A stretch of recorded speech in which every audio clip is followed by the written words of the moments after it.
Hazaras history. The Hazaras, in Persian, Manized, Azra, are an ethnic group and a principal component of the population of Afghanistan. They are one of the largest ethnic groups in Afghanistan and primarily residing in the Hezarestán, Hazarajat region in central Afghanistan. Hazaras are also a significant minority groups in Pakistan, mainly in Quetta, and Iran, mainly in Mashhad. They speak the Dari and Hezargi dialects of Persian. Dari, also known as Dari Persian, is one of two official languages of Afghanistan. Hazaras are one of the most persecuted groups in Afghanistan. More than half of the Hazara population was massacred by the Emirate of Afghanistan between 1888 and 1893, and their persecution has occurred various times across previous decades. The etymology of the word Hazara remains disputed, but some have differing opinions on the term. Historian Abdul Hai Habibi considers the word Hazara to be very old, and it is derived from Hazala, which has changed to Hazara over time and has meant good-hearted. Some believe that in ancient times, because of the Hazara people's high population, they were called Hazara, which the name Hazara derives from the Persian word hazar, meaning thousand, and it is a metaphor for a population of over 1,000. It is said that the name Hazara derives from the Persian word hazar, meaning thousand. It may be the translation of the Mongolic word Mingan, a military unit of 1,000 soldiers at the time of Genghis Khan. The term could have been substituted for the Mongolic word and stands for the group of people, while the Hazara people in their native language call themselves Azra. Origin: a miniature of Emir Muhammad Khwaja. Despite being one of the principal population elements of Afghanistan, the origins of the Hazara people have not been fully reconstructed. However, due to genetic and linguistic analysis, Hazaras are described as an ethnically mixed ethnic group, with Hazaras sharing varying degrees of ancestry with contemporary Mongolic, Turkic, and Iranic populations. The external characteristics of some Hazaras and Char Imaks are Mongolian, and they are probably a relic of the Mongol invasion. Additionally, overall Hazaras share a common racial structure and physical appearance with the Turkic people of Central Asia. Babur, the founder of the Mughal Empire in the early 16th century, recorded the name Hazara in the Baburnama and several times referred to a group of Hazaras as Turkoman Hazaras. Over the course of centuries, invading Mongol, Turco-Mongol, and Turkic invaders, notably the Karaūnas, the Chagatai Turco-Mongols, the Ilkhanate, and the Timurids, merged with the local indigenous Turkic and Iranic populations. Academics agree that Hazaras are ultimately the result of a combination of several Turkic, Mongolic, and Iranic tribes. Despite being a mix of multiple distinct ethnicities, a number of researchers in their works write focusing on the Mongolic component. Authors, along with the term Hazaras, use the name Hazara Mongols, such as Elizabeth Emmeline Bacon, Barbara A. West, Yuri Averyanov, Elbrus Satsayev, and other. According to historian Lutfi Tamirkhanov, the Mongolian detachments left in Afghanistan by Genghis Khan or his successors became the starting layer, the basis of the Hazara ethnogenesis. According to him, the Turkic elements compared to the Mongolian ones played a secondary role. The Hazaras in the Gilji neighborhood are called Mongols. The participation of the Mongols in the ethnogenesis of the Hazaras is evidenced by linguistic data, historical sources, data on toponymy, as well as works on population genetics. Such scholars as Vasily Bartold, Armin Vambery, Vadim Masson, Vadim Romodin, Ilya Petrushevsky, Ala Raka, Fatima, Min Shengpeng, Atif Adan, Rui Bai, Memona Yasmin, Yang, Gang Yao, wrote about the historical use of the Mongolian language by the Hazaras. Genetics. Genetically, the Hazara combine varying amounts of West Eurasian and East Eurasian derived components. Genetic data shows that the Hazaras of Afghanistan cluster closely with the Uzbek population of the country, while both groups are at a notable distance from Afghanistan's Tajik and Pashtun populations. There is evidence for both paternal and maternal relations to Turkic peoples, Mongolic peoples, and Iranic peoples. The frequency of ancestry components among the Hazaras vary according to tribal affiliation. They display high genetic affinity to present-day Turkic populations of Central Asia and East Asia, as well as Mongolic populations. In terms of their overall genetic makeup, around 49% of the Hazaras' average gene pool is derived from East Asian-like sources, around 48% is derived from European-like sources, and around 0.17%, 0.47%, and 2.30% is derived from African, Ocean, and Amerindian-like sources, respectively. The Hazaras' genetic makeup is similar to Uzbek, Uyghur, Kazakh, Kyrgyz, and Mongol populations. Some analysis argues that the Hazaras are closely related to the Turkic populations of Central Asia rather than Mongolians and East Asians or Indo-Iranians. In other study, the results from pairwise genetic distances, MDS, PCA, and phylogenetic relationship reconstruction demonstrate that present-day Hazaras are genetically closer to the Turkic-speaking populations, Uyghur, Kazakh, and Kyrgyz, residing in northwest China than with other Central South Asian populations and Mongolian. Outgroup and admixture F3, F4, F4 ratio, QP wave, and QP atom results further demonstrate that Hazara shares more alleles with East Asians than with other Central Asians and carries 57.8% Mongolian-related ancestry. Hazaras have experienced genetic admixture with the local or neighboring populations and formed the current East-West Eurasian admixed genetic profile after their separation from the Mongolians. Paternal haplogroups. The most common paternal DNA haplogroups of Hazaras from Afghanistan are the East Eurasian CM217, 33%, and West Eurasian R1A1AM17, 6.67% clades, followed by West Eurasian J2M172 and LM20. Some Hazaras were also found to belong to the haplogroup E1B1B1M35, LM20, and HM69, which are shared with Tajiks, Pashtuns, as well as Indian populations. One individual with haplogroup BM60, normally found in Eastern Africa, was found as well. C2, previously known as C3 star cluster, was the most frequent haplogroup in Pakistani and Afghan Hazaras. Pakistani Hazara harbored high frequency of haplogroup CM217 at circa 40%, 10/25, and haplogroup R1b at circa 32%, 8/25. A relatively high frequency of R1b was also found in Eastern Russian Tatars and Bashkirs. All three groups are thought to be associated with the Golden Horde. Haplogroup CM217, also known as C2, is the most frequent haplogroup in Mongol and Kazakh populations. According to studies, Y-DNA haplogroup C2 among Hazaras is associated with the expansion of the Mongols and with the Mongolian origin of the Hazaras. Maternal haplogroups. The Hazara share circa 35% maternal haplogroups with contemporary East Asian populations, while circa 65% is shared with West Eurasian populations. The Hazaras as a whole have mostly West Eurasian mtDNA. History. The first mention of Hazaras is made by Babur in Baburnama in the early 16th century, especially such tribes of Hazaras as Sultan Masadi Hazaras, Turkoman Hazaras, 82, 83, and Kedi Hazaras. Later, Hazaras were mentioned by the court historians of Shah Abbas of the Safavid dynasty. It is reported that Hazaras embraced Shia Islam between the end of the 16th and the beginning of the 17th century during the Safavid periods. Hazara men, along with those of other ethnic groups, were recruited to the army of Ahmad Shah Durrani in the 18th century. 19th century. Further information. 1888 to 1893 Hazara uprisings, Battle of Uruzgan, persecution of Hazaras, and list of massacres against Hazaras. During the second reign of Dost Muhammad Khan in the 19th century, Hazaras from Hazarajat began to be taxed for the first time. However, for the most part, they still managed to keep their regional autonomy until the 1892 Battle of Uruzgan 87, and subsequent subjugation of Abdur Rahman began in the late 19th century. When the Treaty of Gandamak was signed and the Second Anglo-Afghan War ended in 1880, Abdur Rahman set out a goal to bring Hazaristan, Turkestan, and Kafiristan under his control.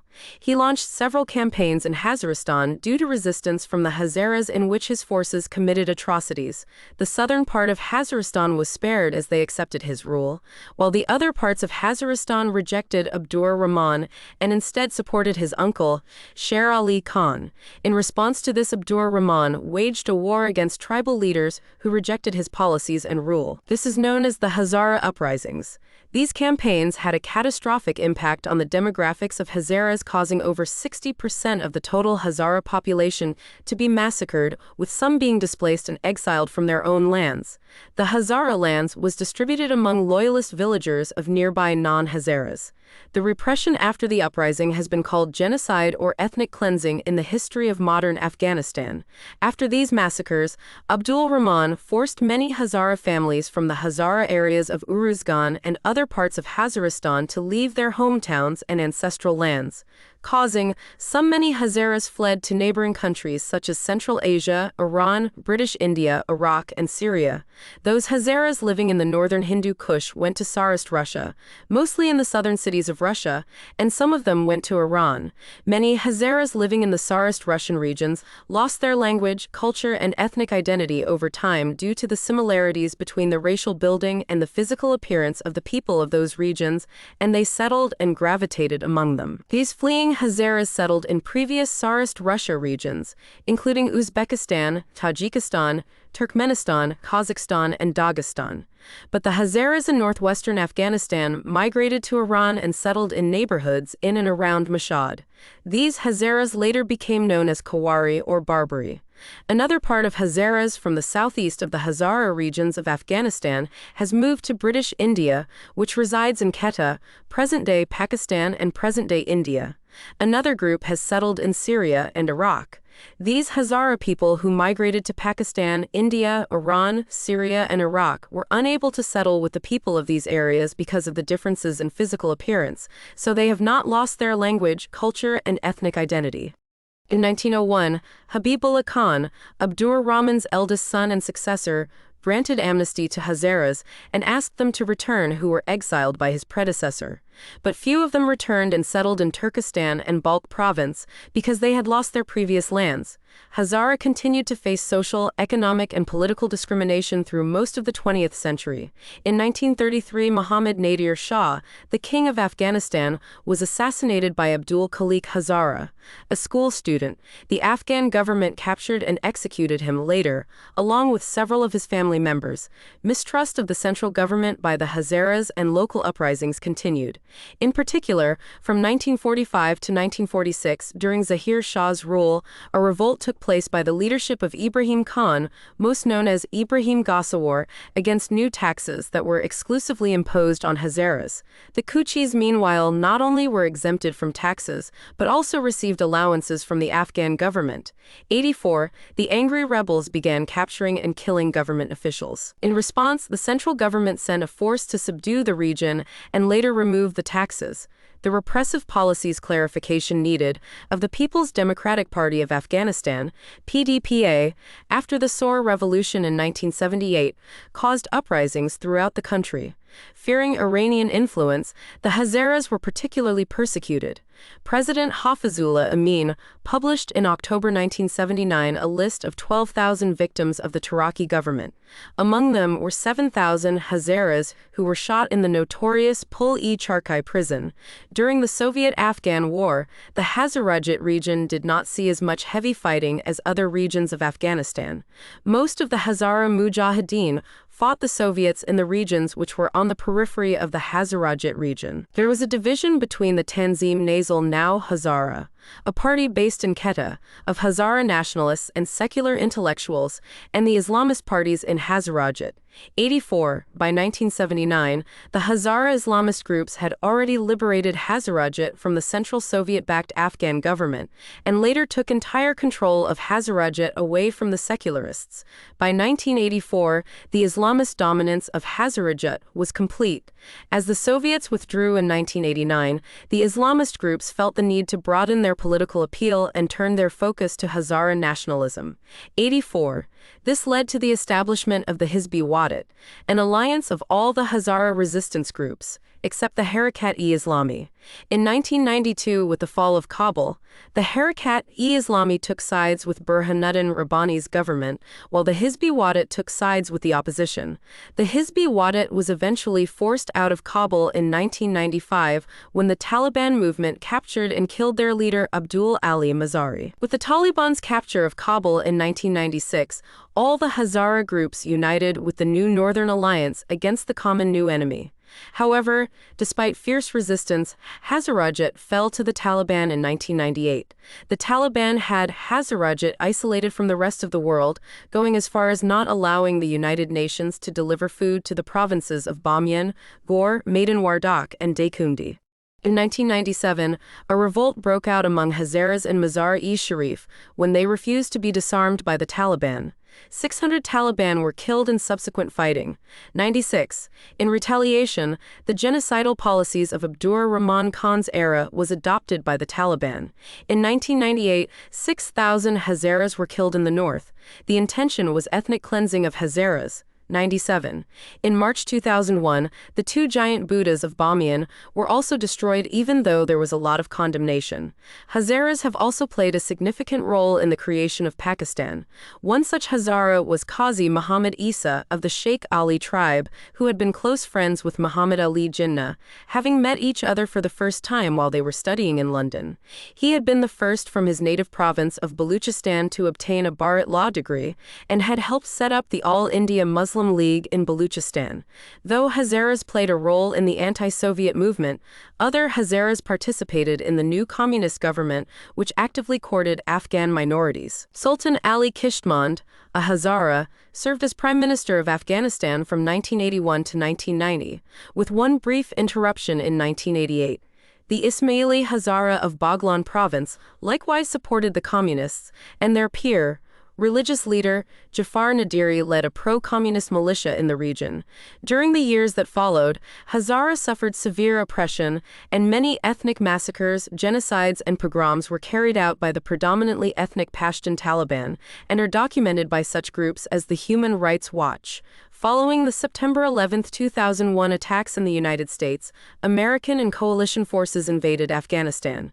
After the fall of the Taliban, many Hazaras became important figures in Afghanistan. Hazara have also pursued higher education, enrolled in the army, and many have top government positions. 105. For example, some vice presidents, ministers, and governors were Hazara, including Karim Khalili, Sarwar Danish, Seema Samar, Mohammad Mohakik, Habiba Sarabi, Abdul Haq Shafaq, Syed Anwar Ramadi, Kurban Ali Urozgani, Muhammad Arif Shah Jahan, Mahmud Bali, Muhammad Ekbal Munib, and Muhammad Asim Asim.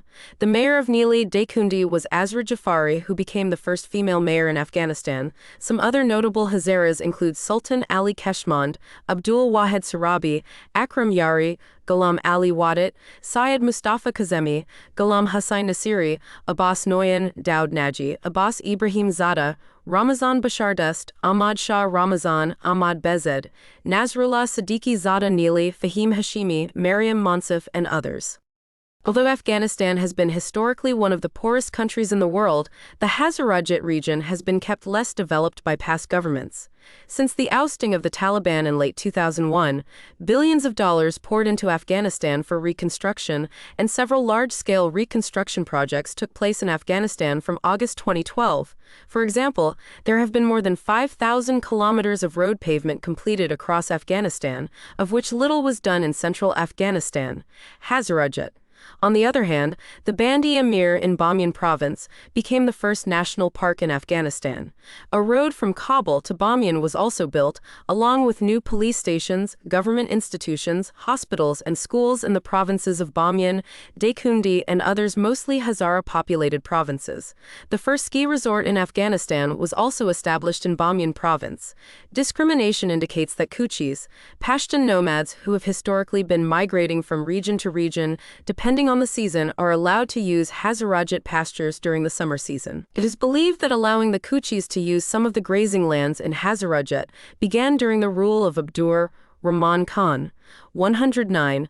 Living in mountainous Hazarajat, where little farmland exists, Hazara people rely on these pasture lands for their livelihood during the long and harsh winters. In 2007, some Kuchi nomads entered into parts of Hazarajat to graze their livestock, and when the local Hazara resisted, a clash took place and several people on both sides died using assault rifles. Such events continue to occur, even after the central government was forced to intervene, including President Hamid Karzai. In late July July 2012, a Hazara police commander in Uruzgan province reportedly rounded up and killed 9 Pashtun civilians in revenge for the death of 2 local Hazara. The matter is being investigated by the Afghan government. The drive by President Hamid Karzai after the peace jirga to strike a deal with Taliban leaders caused deep unease in Afghanistan's minority communities, who fought the Taliban the longest and suffered the most during their rule. The leaders of the Tajik, Uzbek, and Hazara communities vowed to resist any return of the Taliban to power, referring to the large-scale massacres of Hazara civilians during the Taliban period. Following the fall of Kabul to the Taliban in 2021, which ended the war in Afghanistan, concerns were raised as to whether the Taliban would reimpose the persecution of Hazaras as in the 1990s. An academic at Melbourne's La Trobe University said that the Hazaras are very fearful that the Taliban will likely be reinstating the policies of the 1990s, despite Taliban reassurances that they will not revert to the bad old ways of the 1990s. Please like and subscribe to ستاره شام آغیل.